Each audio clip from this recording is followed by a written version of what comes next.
Hello, my name is Dozie Oheri, and I am the founder and CEO of Choose to Do Inc. And it's a nonprofit organization that I started in 2016 that provides mental health resources to Black teens that live in under-resourced communities. And how we do that is by building their confidence and self-esteem so they can be better versions of themselves and then become change agents in their communities. So I am from Houston, Texas, born and raised. I grew up in A-Leaf, so I'm from what we call the SWAT, for those that don't know, and graduated, went off to college, and got my degrees, and kind of came back home and started trying to figure out my life and what I wanted to do with myself. But outside of that, I am Nigerian. My parents came here, had us, that's me and my 4 brothers, so I'm the only girl of 4 boys. And that's also kind of what prompted me to start my nonprofit, because of my kind of traumatic and tumultuous upbringing. But outside of that, I am a Black woman, I am a boss, I am powerful, I'm just all the good things in the world. Being a Nigerian, there are certain values that we uphold. One being that family is first. And no matter if family is wrong or right, you put your family above all else. And the second thing is education is important. Next to your religion, whatever that is, if you're Muslim or Christian, next to your family, education is, your academics is everything, right? And with that, we didn't get a lot of emotional support growing up because it was almost as if everything else mattered more than us, more than you as an individual, right? You become part of this, you're in this team environment, this cultural environment that's for your people, and it doesn't really focus on you as an individual. But in that, I learned what hard work is. I learned how to put things before myself in terms of focusing on goals and achieving things. There's a high level of a success rate that is expected of you, and to not meet that success rate, you're almost a failure. So that taught me to never give up. That taught me to keep going even if things are hard. That taught me to look towards the future and to focus on the things that I wanted for myself, because my family says that there's things that I have to do. My culture says there's things that I have to do. And so because of that, I have to do it. I went off to college in 2014, and I didn't know what I wanted to do with school, but I just knew that I had to go to school. There was no other option, right? And so I went to school. I went to Lamar University in Beaumont, Texas. And my parents wanted me, not just me, but my siblings as well, to all become pharmacists. And so there are a few career paths that we can follow, or that are in this pot of what our future will look like. And one of those is becoming a pharmacist. And so my parents were really adamant about all of my siblings following that path. And so I started going to school at Lamar University, and I pursued that, and shortly realized that that's not what I wanted to do. I transferred and I came back home. I went to HCC, did some core classes, still trying to figure out myself without really telling and verbalizing that to my parents. This is the path that I was following, instead of telling my parents that this is not what I wanted to do, because the pressures were so strong to follow something, and I believed I had no say-so in that. I transferred to Texas A&M in Kingsville with my brother, and I absolutely hated it there. I was miserable. The environment wasn't conducive for me, and I just didn't enjoy myself at that school. And at the time, I had to make some hard decisions about what I wanted my life to look like going forward. And so I decided to transfer to Texas A&M in Corpus Christi, where I stayed, and I redid my 4 years there. So I ended up being in school for 8 years. I graduated and got my my minor in entrepreneurship, and bachelor's in health science. And then I graduated, and then I got my master's at University of Phoenix for the 2 years that I was at school. So what I will say to my younger self, or if I have kids one day, my approach to them pursuing higher education is that I want them to cultivate and decide on what their strengths are and what the path that they want to take with my support, right? I don't think that I needed to take the route that I did, but I don't regret the route that I took because it landed me to where I am today, and not necessarily utilizing my degrees to work for someone else, but I'm really utilizing them to work for myself.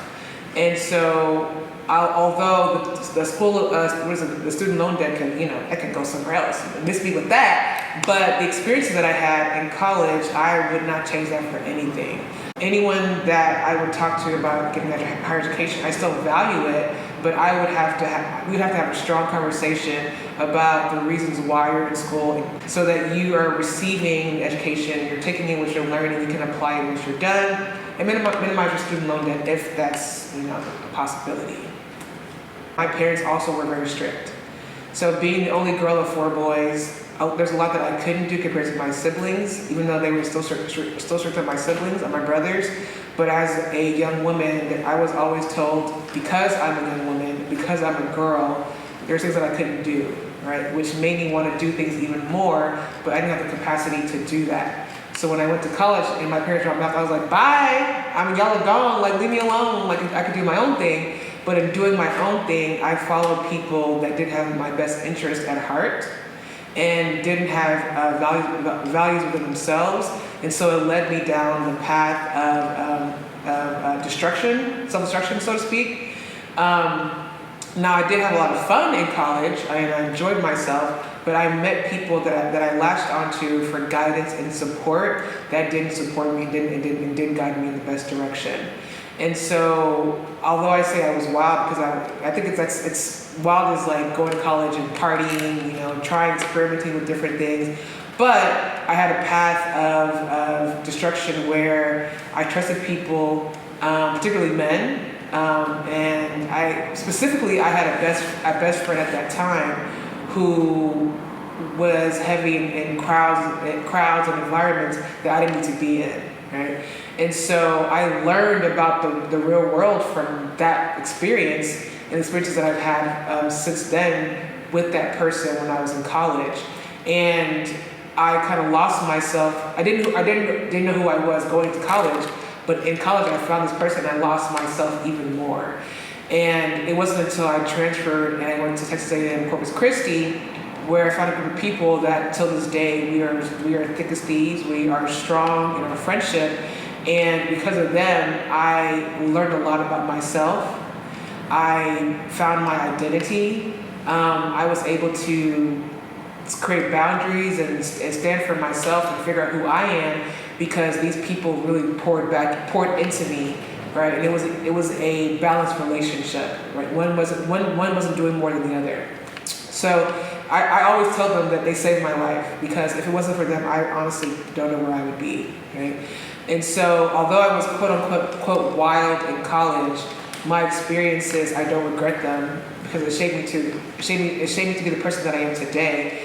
But I wish that I had people in my life early on to help me identify who I really wanted to be as an adult and as a young woman.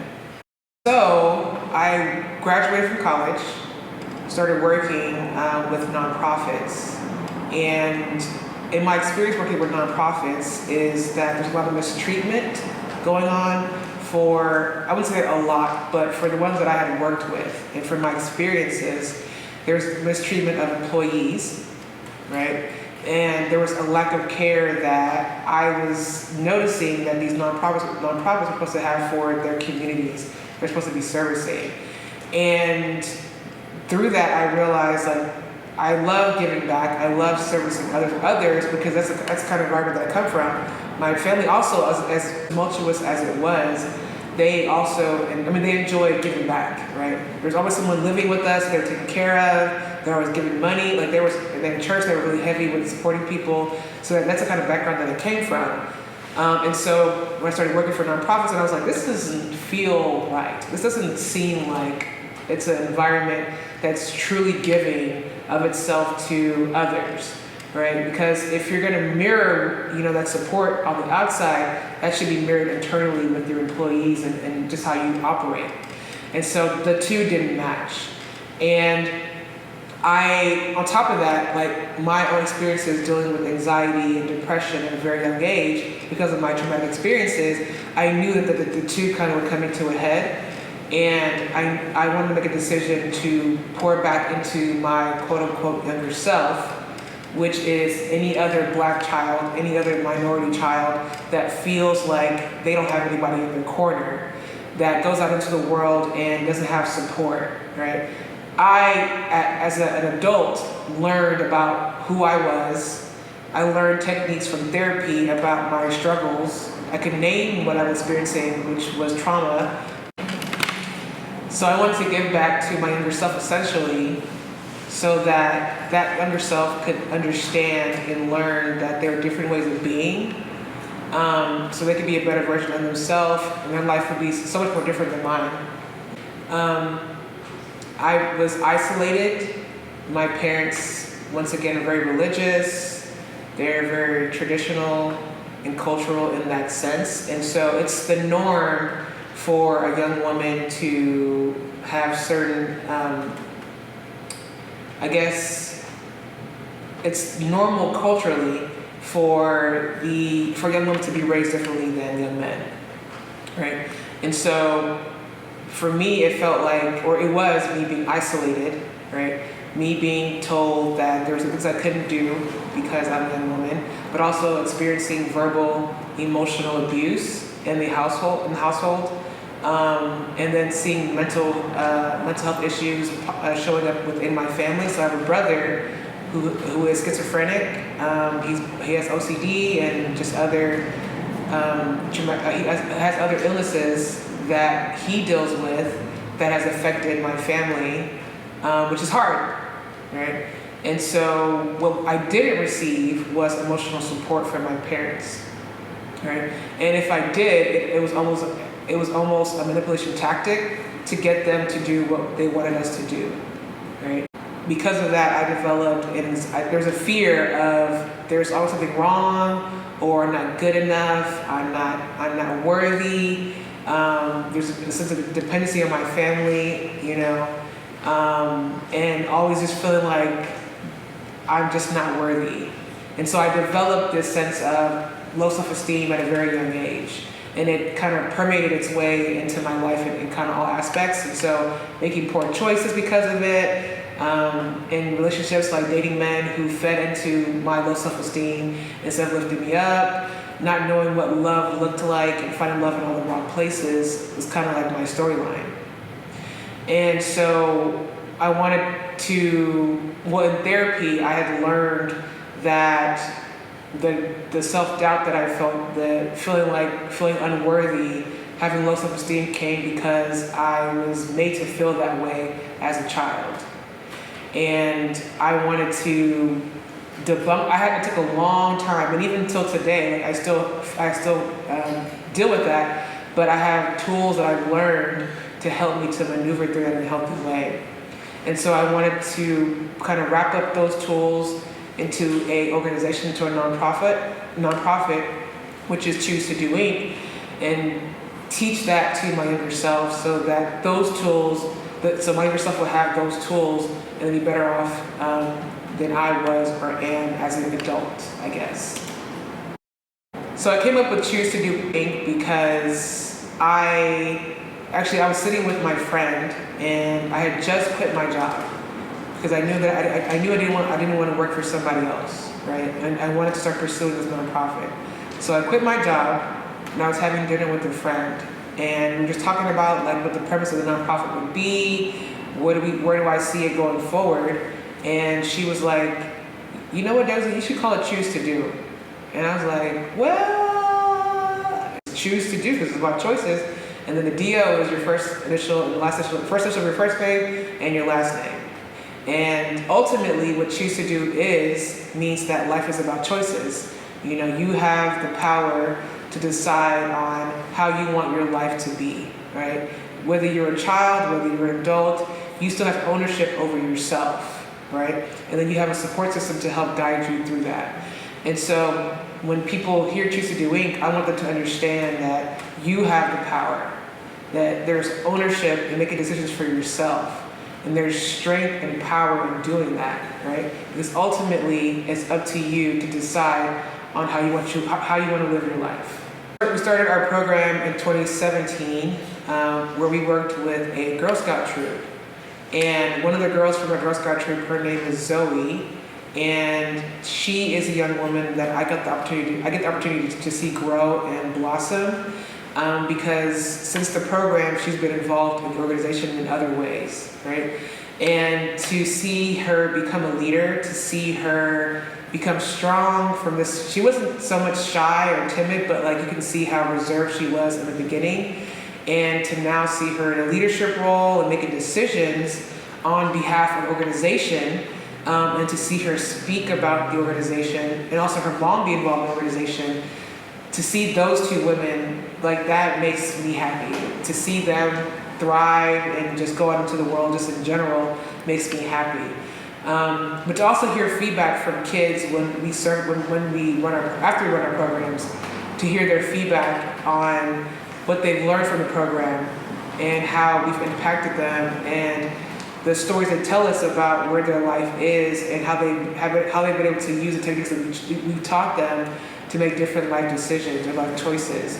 So all of that is important to me, because that's why we do that, but it's so much more to know the child personally and to see them grow and flourish and be able to take what we teach them and utilize that and apply that to their own life.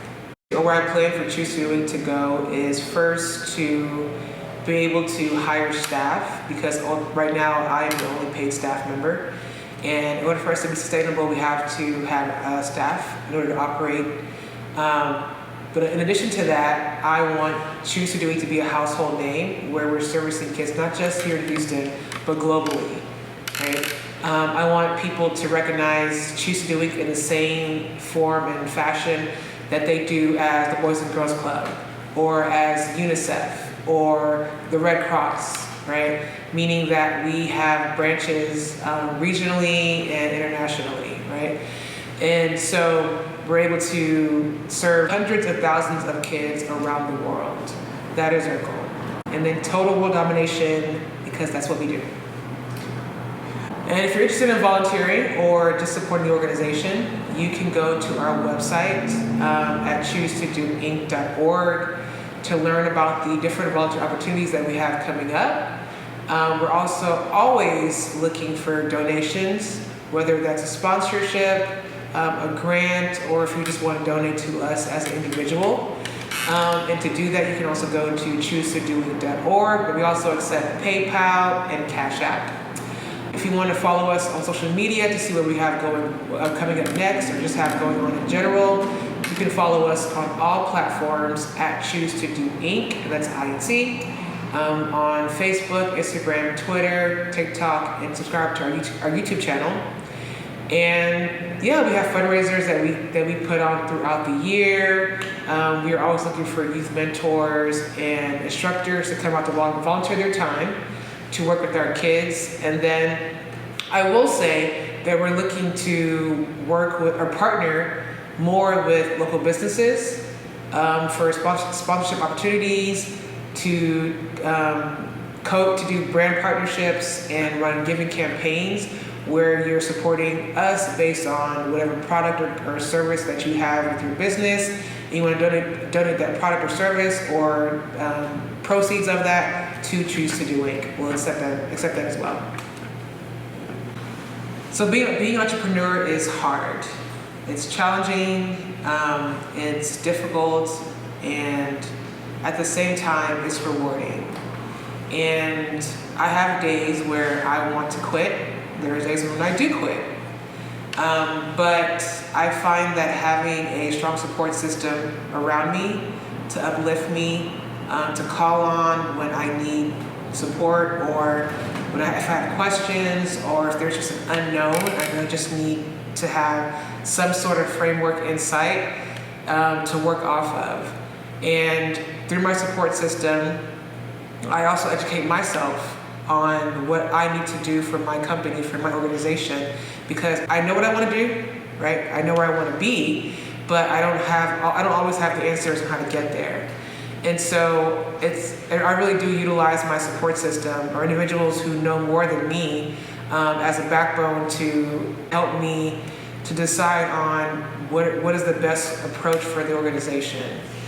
And in doing that, I've been able to meet some amazing people that I would not have met otherwise if I had not built Choose to Do Inc. I've been able to be in spaces and rooms that I would have never been in. And so I am extremely, extremely grateful. I don't take it lightly, because I know that I stand on the shoulders of many other Black women that are doing the same work or want to do this work, right? And because of them, I continue on. So I'll leave you with this. If you decide to take the entrepreneurship route, just know that it's going to be challenging. Just know that it's not going to always be peaches and creams. Like today, I received an email from an institution that I wanted to partner with, which was a major institution, declining that opportunity, right? And I could say that it could ruin my whole day. I could say that I give up, I quit, but in the same breath, I was awarded a grant, for the organization. In that same breath, I'm here interviewing with Hassan. Can I say that? Break the third wall, fourth wall. I just did, okay? I'm here interviewing with Hassan, another Black entrepreneur, and just meeting amazing people. And so you're gonna have wins, you're gonna have losses, but if you keep doing the work, you put one foot in front of the other, you're gonna get to where you wanna go.